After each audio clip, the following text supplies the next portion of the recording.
Bismillahirrahmanirrahim. Alhamdulillahirabbil alamin. Wassalatu wassalamu ala asyrafil anbiya wal mursalin Sayyidina Maulana Muhammadin wa ala alihi wa ashabihi ajma'in. Qala al-musannif al-imam Hujjatul Islam Abu Hamid Al-Ghazali rahimahullah wa nafa'ana bi ulumihi fid dharain amin. Dan ketahuilah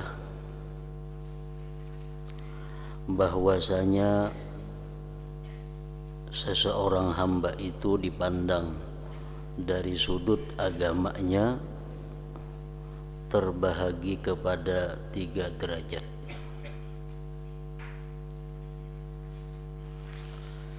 Seorang manusia dipandang dari sudut agamanya terbagi kepada 3 tingkatan.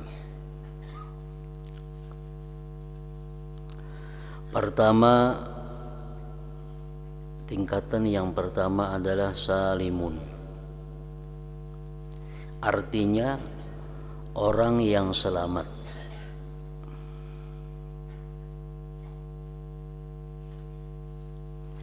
Yaitu orang yang hanya menunaikan yang fardu dan meninggalkan maksiat. Ibarat orang berdagang, ibarat orang berusaha, ini adalah lek modal. Berhujung kada, rugi kada. Orang yang hidupnya hanya menunaikan yang wajib dan menjauhi yang haram. Sembahyang nang wajibnya, puasa nang wajibnya, zakat nang wajibnya, haji umrah nang wajibnya, silaturahmi yang wajibnya, berbakti kepada kedua orang tua yang wajibnya, menafkahi anak istri yang wajibnya. Nang sunat-sunat inya kada manggawi, nang wajib aja. Tapi nang haram ditinggalkannya. Nah, ini kelompok yang pertama ngarannya adalah salimun. Kedua, rabihun. Kelompok yang kedua disebut rabih, artinya orang yang beruntung. Ibarat berdagang ini ada hujungan kelihatan. Yaitu orang yang menunaikan yang fardu dan meninggalkan maksiat dan menambah pula dengan membuat bermacam-macam ketaatan yang sunat. Sembahyang wajib dilaksanakannya, sunat dilaksanakannya. Puasa wajib dilaksanakannya, puasa sunat dilaksanakannya. Zakat wajib dilaksanakannya, sedekah sunat digawinya. Segala yang haram ditinggalkannya. Nah, ini orang ngarannya adalah rabihun, orang yang beruntung, berhujung. Ketiga, khasirun, artinya orang yang rugi. Asalnya modal 1 juta, tertinggal 500. Yaitu orang yang taksir atau cuai ia daripada membuat yang fardu. Nang fardu kada tapi biris, nang haram tagawi, nang sunat kada tapi biris, nang makruh tagawi. Nah, ini ngarannya adalah orang yang khasir, yang rugi. Maka jikalau engkau tidak dapat menjadi orang yang rabih, maka berusahalah supaya menjadi orang yang salim. Kalau kita kada kawa berhujung, maka jangan sampai keluar daripada kelompok yang pertama tadi, salim. Dan janganlah sekali-kali menjadi orang yang khasir, yang rugi.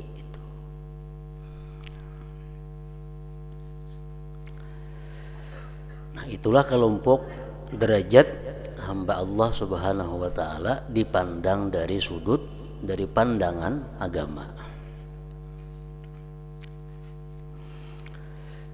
dan seseorang hamba itu dipandang pada sudut pergaulannya dengan orang lain,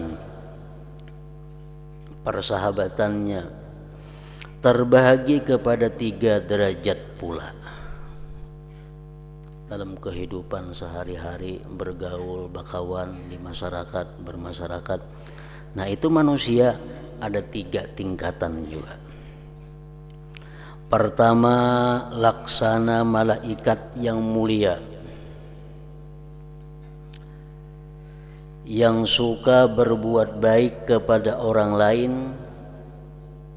yaitu seseorang yang berusaha menunaikan hajat orang lain dengan cara yang penuh kasih sayang dan lemah lembut, dan senantiasa melakukan perkara yang dapat menggembirakan hati mereka.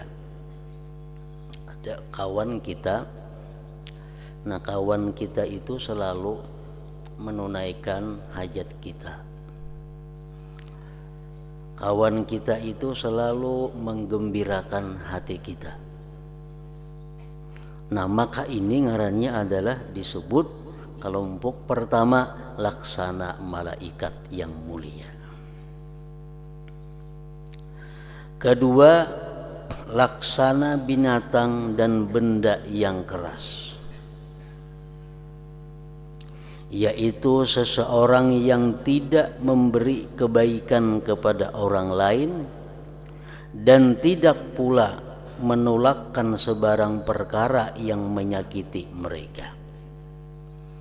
Ya, ini kelompok yang kedua ini sudah inya kada bisa berbuat baik kepada orang lain dan kadang-kadang menyakiti kepada orang lain.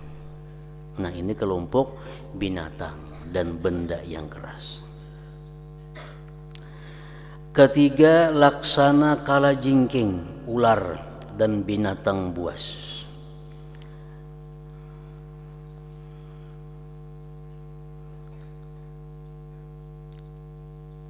Nah, kelompok yang kedua tadi adalah laksana binatang dan benda yang keras, yaitu seseorang yang tidak memberi kebaikan kepada orang lain dan tidak pula menolakkan sebarang perkara yang menyakiti mereka. Maksudnya berbuat baik kepada orang kada, menolong orang dalam kesusahan kada, dan tidak pula menolakkan sebarang perkara yang menyakiti mereka. Mereka dalam keadaan susah, kada bisa membantu. Nah, ini kelompok yang kedua, berbuat baik kepada orang kada bisa, menghilangkan kesusahan orang kada bisa, membantu kesusahan orang kada bisa. Nah, ini kelompok yang kedua. Yang ketiga ini kalajengking, ular dan binatang buas, yaitu seseorang yang tidak diharapkan kebaikannya dan dijauhi kejahatannya. Nah, kelompok yang ketiga ini gawiannya adalah menyakiti orang dan kada berbuat baik kepada orang. Berbuat baik sudah kada bisa, senonoh bisa menyakiti orang. Nah, ini kalajengking. Oleh karena itu, apabila engkau tidak mampu mencapai ketinggian derajat malaikat, maka janganlah engkau menjadi lebih rendah daripada derajat binatang dan benda-benda yang keras. Artinya kalau kita kada bisa berbuat baik kepada orang, minimal kita jangan menyakiti orang. Kalau kita kada bisa membantu orang, minimal jangan menyusahkan orang.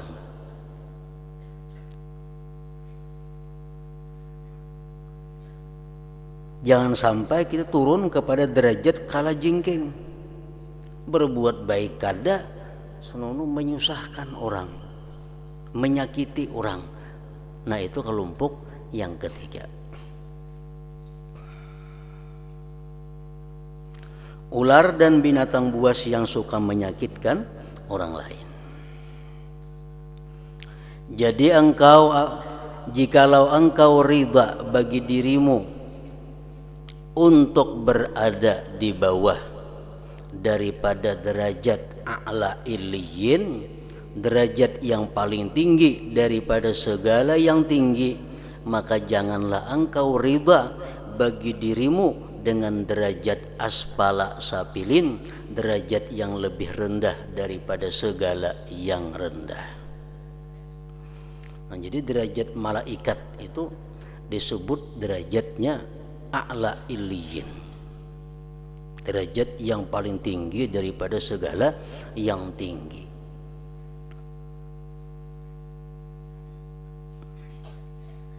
Menunaikan hajat orang lain dan senantiasa melakukan perkara yang dapat menggembirakan hati mereka. Itu derajat a'la illiyin.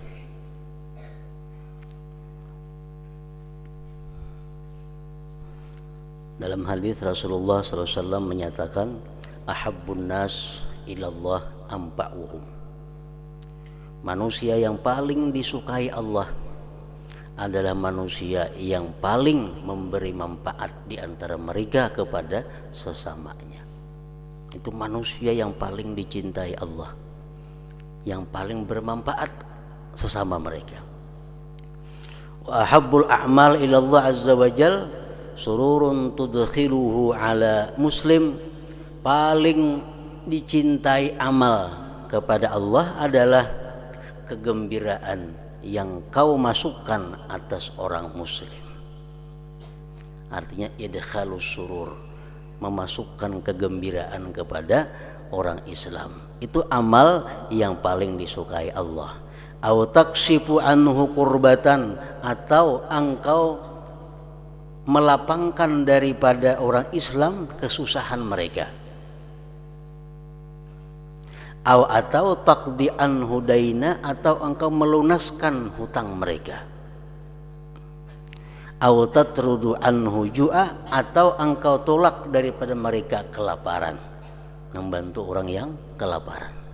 Nah, itu ibadah-ibadah, amal-amal yang bila mana kita lakukan merupakan satu amal yang paling dicintai Allah dan dimasukkan dalam derajat a'la illiyin, derajat yang paling tinggi di antara yang tinggi.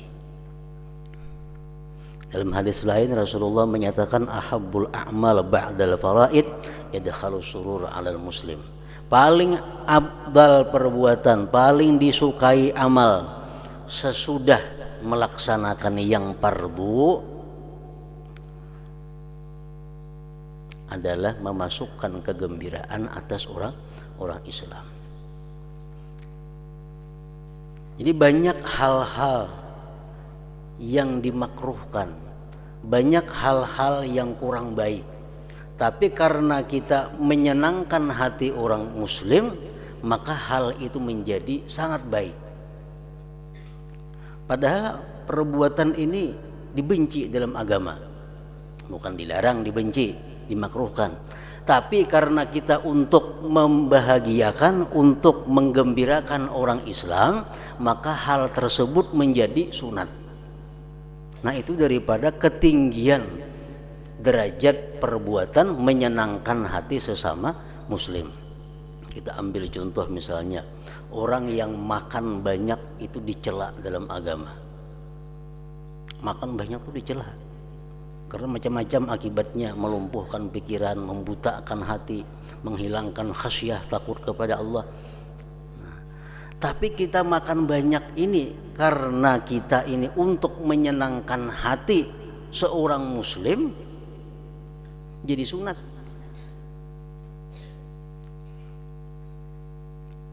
Jadi berpahala, padahal asalnya makruh. Nah, cuma karena ada itu alasannya jadi berpahala.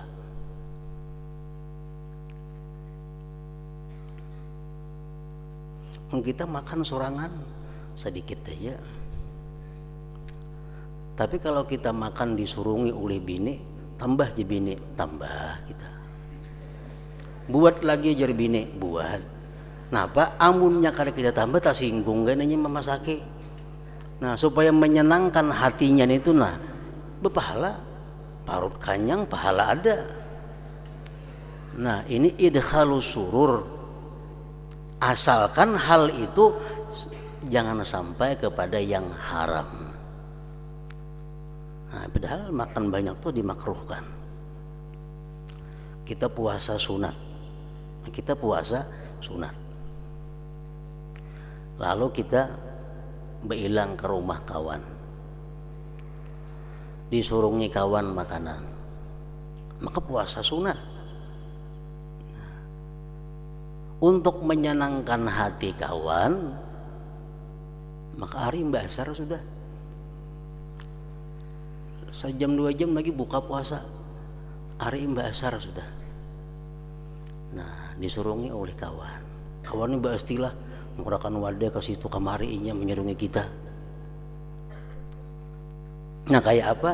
Idkhalus surur diutamakan daripada mempertahankan puasa. Kita buka puasa, jangan terusakan puasa, buka. Kita buka puasa dapat 2 pahala. 1 pahala puasa tetap kada kurang, yang kedua pahala idkhalus surur dapat. Nah kalau kita menarusakan puasa belum tentu berpahala dan kada menyenangkan kepada kawan kita yang Islam itu. Nah ini ngarannya adalah suatu amal perbuatan yang digolongkan dengan a'la ilin, amalan yang paling tinggi yang disukai oleh Allah Subhanahu wa taala. Nah disinilah kita membuktikan bahwa kita beribadah itu petunjuk akal, bukan petunjuk nafsu. Bayangkan kita sudah puasa 8 jam 9 jam sudah puasa. Nah kita disurungi oleh kawan makanan macam-macam, di situ nafsu kita ini berat untuk buka puasa. Jadi nafsu ikem sudah sekian hari, sudah sekian jam belapar berpuasa, lagi sejam buka lagi ikem. Nah nafsu mendorong kita supaya jangan kita menyenangkan orang, agar kita kada dapat pahala yang besar.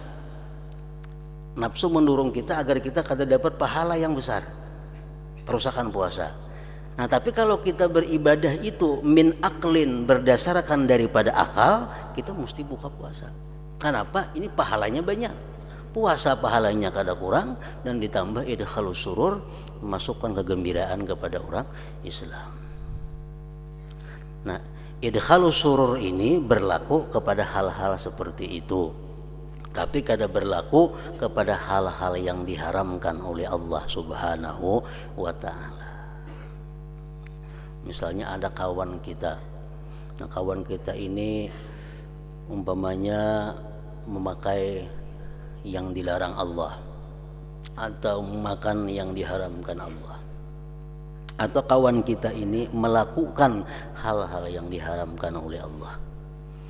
Lalu di hati kita timbul, amun ku tagur kasihan inya, tersinggung inya, jadi baik kada usah ku tagur gini. Nah ini bukan idkhalus surur ngarannya. Kenapa? Karena itu hal yang diharamkan oleh Allah Subhanahu wa taala. Idkhalus surur ini kada berlaku untuk hal-hal yang diharamkan Allah, hanya berlaku kepada hal-hal yang seperti makruh dan yang boleh. Sekawan beutas amas, nah aku nukar amas ini nah 3 gram, ini utasnya ini nah, mana di hadapan kita, hendak aku tagur tersinggunginya. Jadi sebagian tersinggungnya sudah harusnya ditagur. Nah berdosa kita. Kenapa? Kawan yang macam itu kada perlu digembirakan, karena ini melanggar hukum Allah. Nah kita yang wajib saat itu apa? An-nahyu anil munkar, mencegah dia daripada kemungkaran.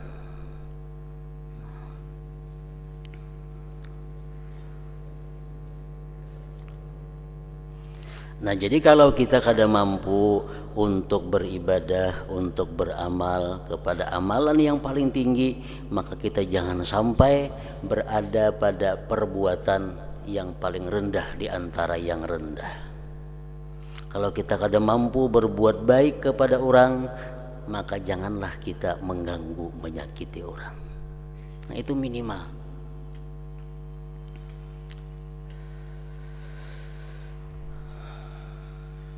Dan jikalau engkau tidak mampu membuat perkara yang dapat menguntungkan, maka janganlah engkau membuat perkara yang merugikan.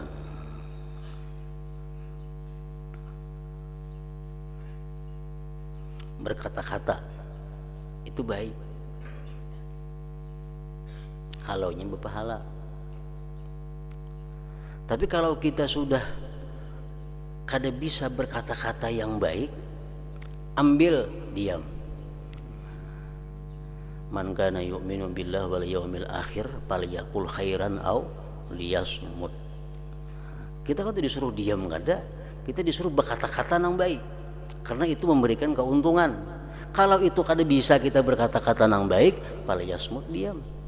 Jangan sampai kita berkata-kata kepada yang kada baik artinya. Sepanjang hari janganlah engkau membuat sesuatu, janganlah engkau melakukan sesuatu kecuali pekerjaan yang dapat memberi manfaat bagi akhiratmu.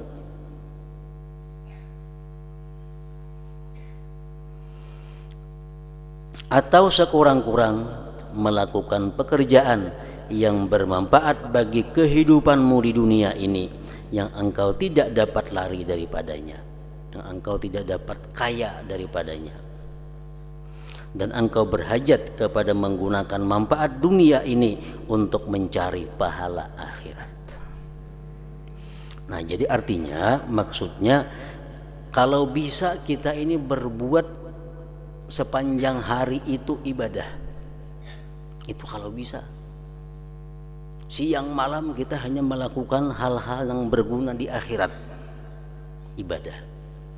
Nah, kalau kita kada mampu seperti itu, sepanjang hari kita melakukan ibadah kita kada mampu, lakukanlah hal-hal yang bermanfaat bagi dunia tetapi untuk kemaslahatan akhirat juga.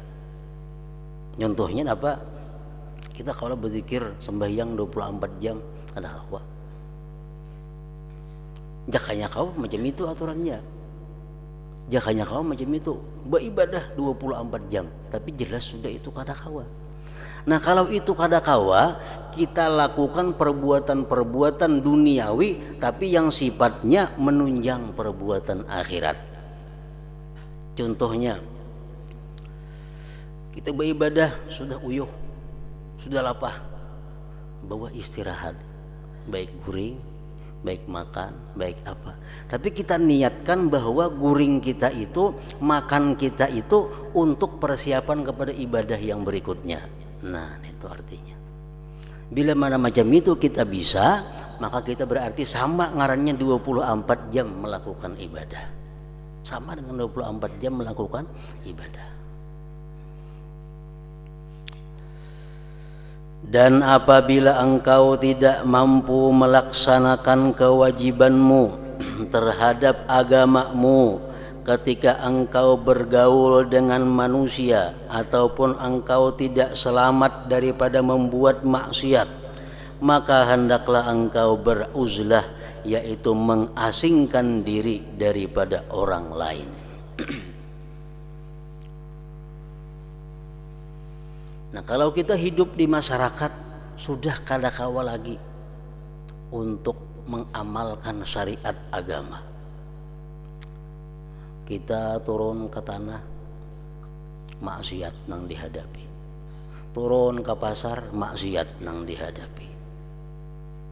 Turun ke langgar ke masjid, maksiat nang dihadapi. Kita sulit menghindarkan diri daripada maksiat. Nah, kalau sudah keadaan seperti itu, kita diperintahkan untuk beruzlah. Beruzlah artinya mengasingkan diri daripada manusia. Beruzlah ini ada dua, ada yang namanya beruzlah total. Uzlah total ini adalah uzlah di mana dia lari ke suatu tempat yang jauh daripada perkampungan. Di gunung-gunung misalnya, di hutan-hutan, di situ dia menyendiri mengabdi kepada Allah. Nah, ada uzlah yang lebih rendah daripada itu. Nah, Uzlah yang lebih rendah ini adalah dia berdiam, bertempat tinggal tetap di rumahnya, tapi dia hanya turun keluar untuk sembahyang Jumat. Untuk sembahyang berjamaah itu dia mesti menimbang, menilai mana banyaknya untung dan ruginya. Nah kalau Jumat tuh kada boleh tidak, mesti. Nah ini uzlah yang kedua. Jadi kada usah lagi menghadiri ke orang saruan, kada usah lagi menghadiri ke orang sembahyang jenazah, kada usah lagi mailangi orang nanggaring, kada usah lagi berbuat di rumah khusus untuk beribadah. Nah ini uzlah yang kedua ngarannya. Rasulullah SAW bersabda, ujar Nabi, sayati 'alan nas zamanun la yaslamu li dinin dinuhu illa man farra bidinihi min qaryatin ila qaryatin wa min syahik ila syahik. Akan datang, akan terjadi, artinya suatu masa di mana di masa itu kata Rasulullah tidak selamat agama seseorang kecuali dia lari dari satu kampung ke kampung yang lain, dari satu gunung ke gunung yang lain. Kalau bagian di kampung aja dia kada akan selamat agamanya. Itu ada masa akan terjadi. Nah, Rasulullah berkata, sahabat bertanya, kapan itu terjadi wahai Rasulullah? Kapan terjadi itu masa di mana kita kada bisa mempertahankan agama kita kecuali kita lari dari satu gunung ke gunung yang lain? Ujar Nabi menjawab, iza lam tunalil ma'isyatu illa bima'asillahi ta'ala. Saat itu terjadi apabila tidak bisa didapat kehidupan kecuali dengan maksiat kepada Allah. Kalau kita bertahan di kampung, bertahan di kota, kita kadang-kala akan dapat kehidupan, kita kadang-kala mencari pamakan kecuali dengan maksiat kepada Allah. Kada maksiat tuh kada ada lagi. Kita berdagang, kita kada payu bila kada maksiat. Kita jadi pegawai, kada payu diampihi orang bila kada maksiat. Maka kita jadi buruh, diampihi orang bila kita kada maksiat. Nah di saat seperti itu uzlah.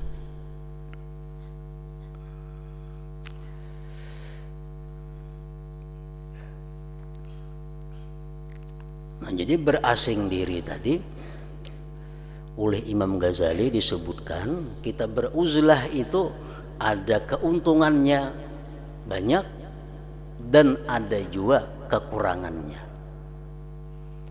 Namun syarat orang yang beruzlah itu adalah orangnya alim. Tafaqqah summa tazil. Belajarlah kamu dahulu baru uzlah.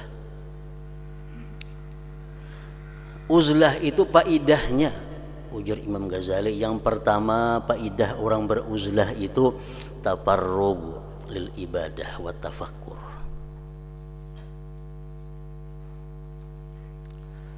Bisa lapang untuk ibadah dan tafakkur. Kan ada gangguan.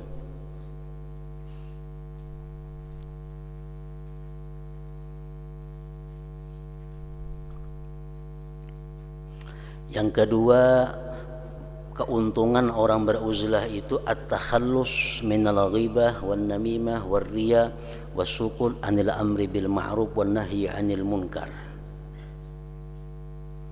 Kedua keuntungannya uzlah itu adalah terhindar daripada gibah. Karena ada bakawan.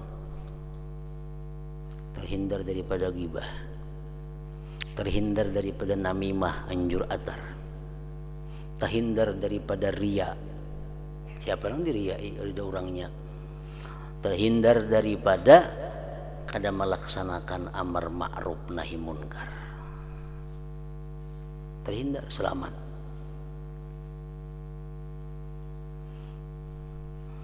Yang ketiga, orang yang uzlah itu keuntungannya al-khalas minal fitan wal khusumat. Dia terhindar daripada fitnah-fitnah dan pertengkaran-pertengkaran. Yang kelima, keuntungan uzlah itu adalah inkita utama, terputusnya tamak. Kita kada tamak kepada orang lain kada tamak lawan kita, karena kita uzlah, kita menyendiri. Yang keenam, al-khalas min musyahadatil hamqa wa suyil khuluq. Kita terhindar daripada memandang orang-orang yang bodoh dan yang jahat budi pekertinya. Memandang orang bodoh itu berbahaya. Kenapa? Bisa menjangkit lawan kita kebodohannya itu. Kita uzlah, kita kadang-kadang memandang orang-orang bodoh. Nah, jadi uzlah ini itulah keuntungannya, dan ini berlaku baik bagi laki-laki atau bagi perempuan. Misal seorang perempuan kadakawa turun pada rumah pasti maksiat. Karena keadaan kampungnya macam itu. Begitu turun pada rumah aja sudah maksiat. Imma maksiat dari diri seorang langsung, atau maksiat atau penyebab orang lain berbuat maksiat. Kadang-kadang lepas daripada itu. Nah, perempuan-perempuan seperti ini pun uzlah. Artinya bagaimana di rumah aja lagi, kada kemana-mana lagi.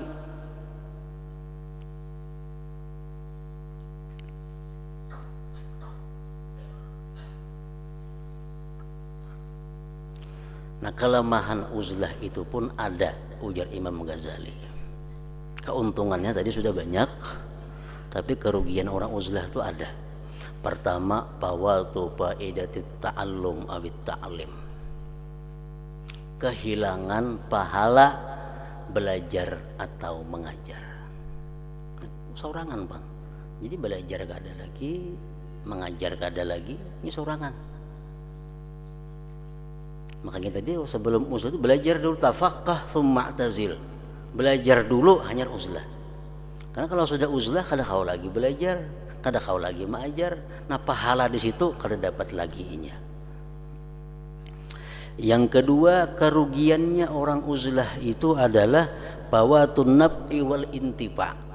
Dia akan kehilangan pahala memberi manfaat kepada orang lain. Kan kalau kita di tengah-tengah masyarakat ini ada bisa memberi manfaat, mengucapkan assalamualaikum, waalaikumsalam, pahala, manfaat, membantu apakah ada pahalanya. Kalau uzlah kada ada lagi dapat itu.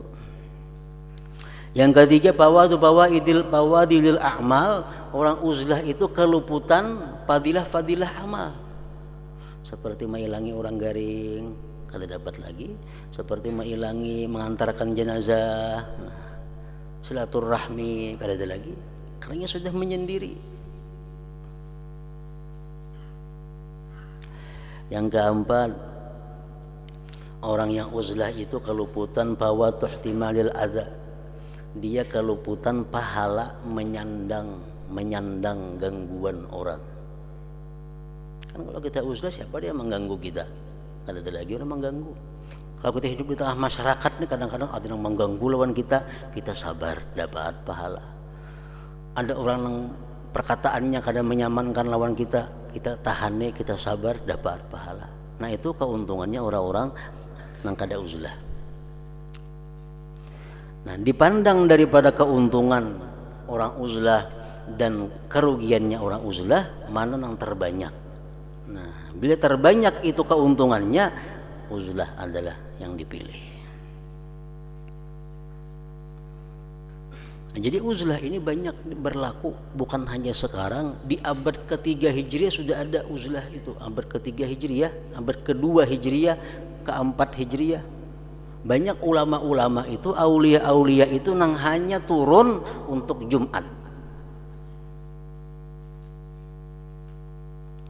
Kalau Jumat ini kada kawa kada, kecuali kita bagaimana di tempat terpencil nang kada mendengar seruan azan.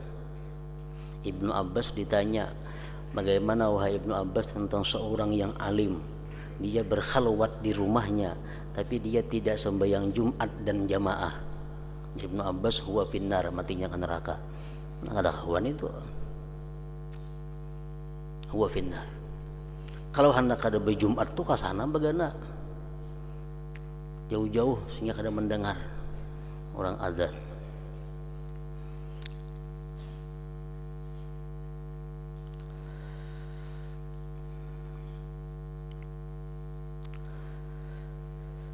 Dan apabila engkau tidak mampu melaksanakan kewajibanmu terhadap agamamu ketika engkau bergaul dengan manusia ataupun engkau tidak selamat daripada membuat maksiat, maka hendaklah engkau beruzlah, yaitu mengasingkan diri daripada orang lain.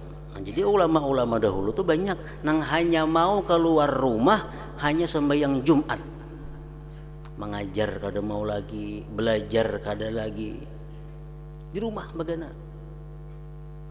Ada orang kematian sebelah rumah mati kada turun, apalagi yang jauh, hanya turun untuk sembahyang Jumat.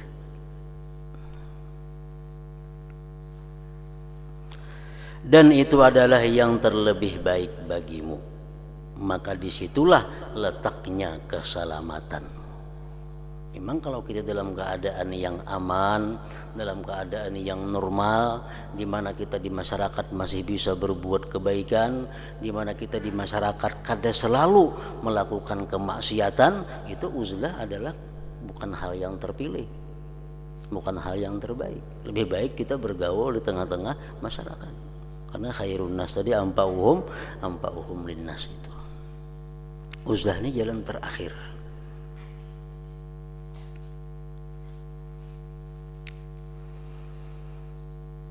Dan apabila was-was selalu datang menarik hatimu untuk membuat perkara-perkara yang tidak diridai oleh Allah ketika engkau beruzlah, maka hendaklah engkau tidur. Rahatan beruzlah nih, di hati ini ada aja was-was hendak melakukan hal-hal yang kada diridai oleh Allah, baik buah guring, baik di bawah guring.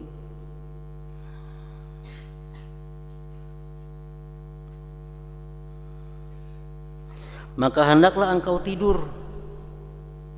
Dan inilah sebaik-baik keadaanmu. Guring itu menguntungkan bagi orang-orang yang ahli maksiat. Orang gawiannya maksiat aja, guring itu rahmat baginya. Melarang saya itunya kada berbuat maksiat. Nah, bagi orang-orang yang baik, bagi orang-orang yang suka beribadah, guring itu adalah kerugian. Dengan sekian guring, berapa waktu yang terbuang untuk kebaikan.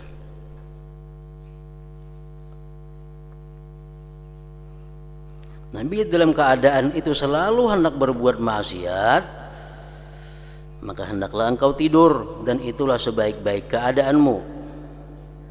Karena sudah menjadi pegangan kita dalam kehidupan ini, apabila kita tidak mampu mendapatkan keuntungan dan kemenangan, maka biarlah kita ridha dengan lari dalam mencari keselamatan. Itu sudah prinsip. Bila kita kada kawa untung, jangan rugi barang. Nah, orang guring itu lek mudah, berpahala kada, berdosa ada. Jadi kalau kada kau memperbuat pahala, lebih baik guring. Maka alangkah hinanya orang yang dapat menyelamatkan agamanya dengan menganggurkan dirinya. Nah, kalau kita hidup di tengah-tengah nang kawa berbuat baik, kalau kita hidup di tengah-tengah nang kita kawa berbuat amal ibadah, guring itu rugi. Guring sesuatu yang hina. Maka alangkah hinanya orang yang dapat menyelamatkan agamanya. Kau beribadah, kau berbuat baik, alangkah hinanya dengan menganggurkan dirinya. Guring umpamanya. Karena tidur, guring tadi adalah saudara mati, yang bermakna pengangguran hidup, dan mencontohi kelakuan benda-benda yang jamid, yang tidak bergerak. Orang guring sama batu artinya. Orang guring sama lawan tihang.